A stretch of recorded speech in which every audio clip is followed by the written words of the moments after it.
Hi everyone, I am Jeff Lawton. I'm going to look at the third game in the four-game match from the second round of the Magnus Carlsen Invitational tournament between Magnus Carlsen playing white and Alireza Firouzja black. So Magnus is, of course, the world champion, and he's age 29, and Alireza is ranked 21st and only age 16.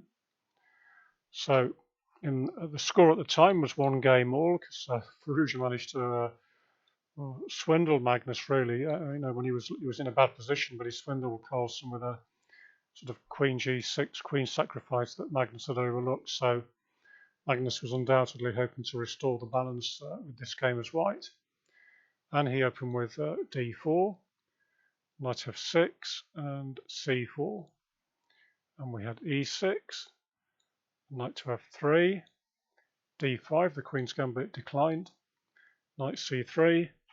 And Bishop B4, which is called the Rogozin variation.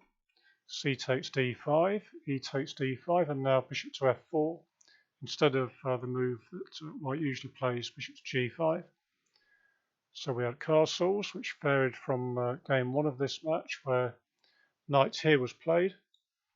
And now we had E3, Bishop to F5, a sort of typical diagonal, which Black wants to control in the Queen's Gambit declined, and now Queen B3 hitting the bishop. And Knight C6 to protect it. And now the first new move of the game by Carlsen is Knight H4. We had Bishop E6 and now Bishop to D3, so now White's the one controlling this diagonal instead. And we had A5. We had castles for White. And Knight H5 hitting the loose knight on H4. So Magnus played Bishop to G3 to protect that. Knight takes G3, H takes G3. So we get a position where Black has the bishop pair, but on the other hand, his queen side is a little bit loose. There's some dangers here, and the knight itself is on its rather awkward square, C6 really. So we had Bishop to E7 hitting the knight. Knight came back to safety to F3.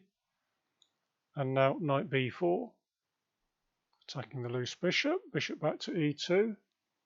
And now C5, typical Firouzja, gaining some activity straight away. A3. We had C4 attacking the queen, which dropped back to D1. And now Knight A6. So straight away we had B3 attacking Black's strong pawn center here, with Knight C7, B takes C4, D takes C4. Now Black is hoping he'll be able to play this, and that's why Magnus played A4 to lock down that particular idea. So we had Bishop to B4. Now there's a battle raging on the board now over whether this pawn on C4 is strong or weak. So we'll see how that goes in the next phase of the game. Queen C2, and Bishop takes C3, Queen takes C3, and now Knight to D5. So immediately we can't capture that because of Knight E3, and the discovered attack on the Queen, and also the fork on the Rook means that White's dropping an exchange, so White can't do that. So we had Queen A3 instead. Now Rook C8 to protect the pawn. We had Rook FC1, which attacks it back, and now Knight B4. Then we had Rook to C3, and Knight D5. Because the idea of Rook C3 is to play Rook 1 to C1, and then we're now attacking this 3 times, and it's only defended twice by the bishop and the rook, so White's threatening to capture it. So after Rook C3, Knight D5, White can't capture this time because then there's the cute move Knight F4. This is the trap that Alireza set for Magnus, which he didn't fall into. And of course, if you capture the knight, then Black simply wins the exchange with a with a very strong position. So white would have to play rook takes because the bishop is loose on e2. Knight e2 check, king f1, attacking the knight, which you must do, or you're just losing a piece. And then after knight g3 check, f takes g3, then we can play queen c8, regaining the pawn, and we've shattered white's pawn structure, and black is doing fine after that. So Magnus instead played rook back to c1, but this allowed knight b4, offering to repeat the position. But now knight e5, Magnus clearly is playing for the win and trying to prove that this pawn is a liability rather than a strength. And now the nice move c3, which preserves the pawn. Since black couldn't protect it, he had to make this move. And now if takes, and there's knight c2 forking the queen and the rook, and the knight is protected by the rook on c8. So instead of that, we had knight d3, which is the strongest move. Queen to b6, rook a to b1, and that turns out to allow Firouzja a great opportunity, which he in turn misses. Instead of this, white should play knight to c5, and this is the only move to preserve an advantage, and it is actually good for white. After c2, which is the only move not to lose the pawn, then we can play simply bishop d3, followed by capturing the pawn, and white captures the pawn, and then he's basically got a very strong position. But instead of that, we had rook a b1, and now we had bishop f5, after which rook b3 was very strong for white. But the move that Firouzja missed here was c2. Now the point is that rook a1 doesn't achieve anything for white, and black can sort of take his time now and just double rooks, and it's very strong for black because there's no threat to the pawn.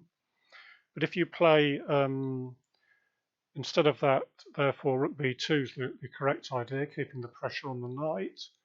But then black can step out of the pin with this very clever move, and the idea is that if you take here, we can take on b4, and now we're hitting both the queen and the bishop at the same time.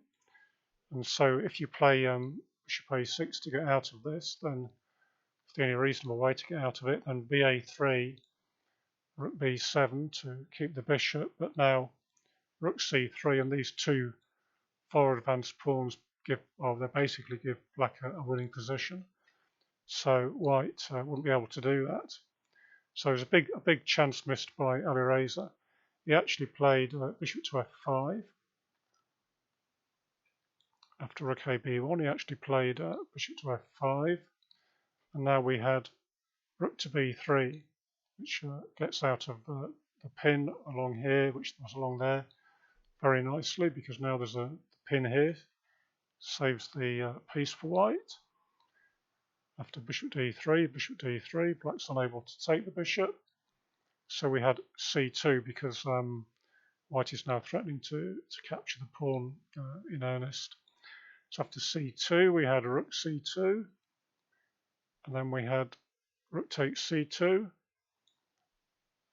bishop takes c2. For example, if after this we'd had knight c2 instead, it's quite a nice move for white here, because it looks as if white may have blundered on the surface, because if you take here, then knight a3, black's winning a rook. And of course, if you take here, well, you're hitting the queen, but you're simply going to be, after say this, you're simply an exchange down after the queen moves out of the attack. But instead of that, Carlsen had this really cute response, queen f8 check planned. And then after king f8, white can now take the queen back, and he's simply a rook and a piece up, quite a beautiful move, queen f8 with check. So instead of that, Firouzja took with the rook on c2, and bishop c2, and now queen c6. So now black looks like he's going to get some counterplay along the c line, especially if he can get his rook to here as well. then if the rook could come over to c8, then it would be very good for black, and then you also would get a good, not great for black, but good compensation. But instead, to avoid this, Carlsen played the very strong move bishop f5, which prevents the rook from coming to c8. And at the same time, it's ready to play rook c3, gaining control of the c file. And black is unable to prevent white from now seizing the c file, and then it's well, it's much better for white. It's only got the extra pawn, but prevented black from getting this c file as counterplay. So we had queen d5, bishop g4, knight c2, queen back to b2, knight drop back to b4 because white doesn't really have a plan other than to wait. Rook c3, b6, and now bishop remaneuvers back to e2. Queen to f5, rook back to c1, now g6, giving the king luft on g7, bishop b5, rook to c8, and now we have a trade of rooks on c8, rook c8, queen c8, and now queen d2. So white's simply winning the position. It's just a matter of converting without allowing black perpetual check, really. That's the only way black's likely to draw the game. So we had queen f5, f3, starting the advance of the pawns. We had queen to g5 and king f2, protecting, keeping the pawns well protected. Knight d5, and now queen d3, steps out of the pin that black had. Now h5, e4. So both players were down to just a few minutes here. Magnus did have an advantage on the clock, but this was a 15-minute part of the game. But clearly the position is totally hopeless for black here. We had knight b4, queen e3. Black has to refuse the queen exchange. With queen f6, queen c3, king to h7. Now f4, continuing the march of these pawns, which can't be stopped. Queen e6, and now sort of very nice move, queen c4, driving the queen further back. But Firouzja decides this is the best chance to try and go for a perpetual check and see if Carlsen has managed to calculate it well enough. So we had queen f7 check, king h6. If you play king h8, then we can still go queen f6, king h7, and queen e5 is very similar. Well, it sort of transposes back to the game, really. So we had king h6. Queen f6 is now threatening checkmate on h8, sorry. So we had king h7, queen e5, queen c2 with check, king g1, and now the king is going to find shelter over here. So there's no chance of a perpetual, which black is what black's hoping for to draw the game. And in the meantime, the black king is very exposed, and white has a passed pawn which is threatening to advance. So black really can't keep the king. He's unable to keep the king protected and prevent the pawn from advancing. So we had queen d2, and king h2, knight to c2, attacking the pawn and hoping for an attack on the g2 square. Magnus played queen e7 check, king h6, queen to f8 with check, king h7, and now bishop c4. And in this position, Firouzja resigned the game.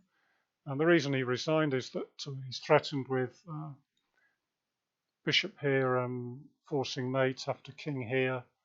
Bishop f7 is now discovered check on the king. Only move, king h7, queen g6, king h6, only move, and queen g6 is checkmate. So there's no way for him to protect the pawn like this. This allows bishop takes queen. So the only other, is to play maybe this and cover the h8 square, but then we still just get the same thing of check here, check here, king h6, and checkmate. If instead black plays g5 to try and give g6 for the king, we can then play bishop g8 check, and now king h8 runs into the same thing. If you play king here, well, one way to win is just to checkmate in one move. If you can mate in one, you might as well go ahead and do it. It's allowed in chess, and it's a very good idea. So Magnus won the game, and therefore he went into a 1-point lead, 2-1. And then in the fourth game, he held a comfortable draw. Towards the end of the game, if anything, he had the better of the game. And so he won the overall match before the Armageddon game, which gives him 3 points and 0 to Alireza. So I hope you enjoyed the game, and thank you for watching. And if you did enjoy watching this video, please subscribe to my channel, Springer Chess, or like the video. Thanks for watching. Bye now.